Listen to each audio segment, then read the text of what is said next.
এখন আমাদের বোয়িং বিমান দরকার না খাদ্য দরকার? ৩৫,০০০ কোটি টাকা দিয়ে আমাদের সেই বিমানগুলো কিনতে হবে। গত ৯ই ফেব্রুয়ারি বাংলাদেশের সাবেক অন্তর্বর্তীকালীন সরকার মার্কিন যুক্তরাষ্ট্রের সাথে যে বাণিজ্য চুক্তি করেছে, সেই বাণিজ্য চুক্তি দেশের স্বাধীনতা, গণতন্ত্র ও সার্বভৌমত্বের প্রতি হুমকি স্বরূপ।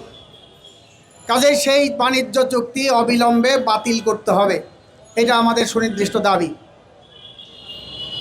এই বাণিজ্য চুক্তি কেন আমরা বাতিল চেয়েছি সেটা নেতৃবৃন্দ ব্যাখ্যা করে বলেছেন সবিস্তারে। এটার পুনরাবৃত্তি করার কোনো প্রয়োজন নাই। এই চুক্তির ফলে আমরা প্রতিযোগিতামূলক দরে আন্তর্জাতিক বাজার থেকে অনেকগুলো জিনিস তার আমরা কিনতে পারবো না। কম দামে পেলেও কিনতে পারবো না, বেশি দামে মার্কিন যুক্তরাষ্ট্রের কাছ থেকে কিনতে হবে।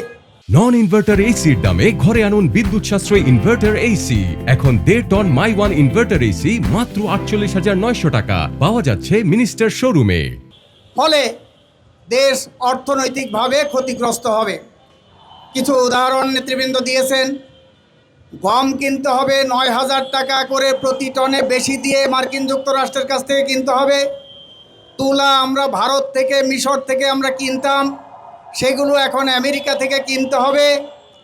এলএনজি কুয়েত, কাতার থেকে আমরা কিনতাম, সেই এলএনজি মার্কিন যুক্তরাষ্ট্র থেকে কিনতে হবে।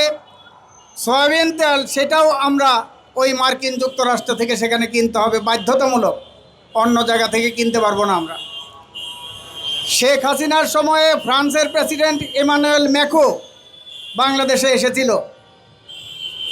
সে কীরকম জনপ্রিয় এবং জনসম্পৃক্ত সেটা বোঝানোর জন্যে ওই তুরাগ নদীতে নৌকা ভ্রমণ করেছিল, রাস্তার ধারে সিঙ্গারা বিক্রেতার কাছ থেকে সিঙ্গারা খেয়েছিল, ধানমন্ডিতে জলের গানের অফিসে গিয়ে সংস্কৃতির প্রতি কী অনুরাগ সেটা দেখাতে চেয়েছিল। এই সবের আড়ালে যে ছিল 20টা এয়ারবাস ওই ফ্রান্স থেকে কিনতে হবে, সেইটা চুক্তি সম্পাদন করেছিল শেখ হাসিনার সরকার। এখন এই বাণিজ্য চুক্তির মধ্য দিয়ে বাংলাদেশকে বাধ্য করবে যে 14টা বোয়িং বিমান কিনতে হবে আমেরিকা থেকে। সেটা আজকে কালকে আসবে না, 5 বছরেও আসবে না। আসবে কখন? 2031 সাল থেকে 2035 সালের মধ্যে সেগুলো আসবে। 35,000 কোটি টাকা দিয়ে আমাদের সেই বিমানগুলো কিনতে হবে, বোয়িং বিমান।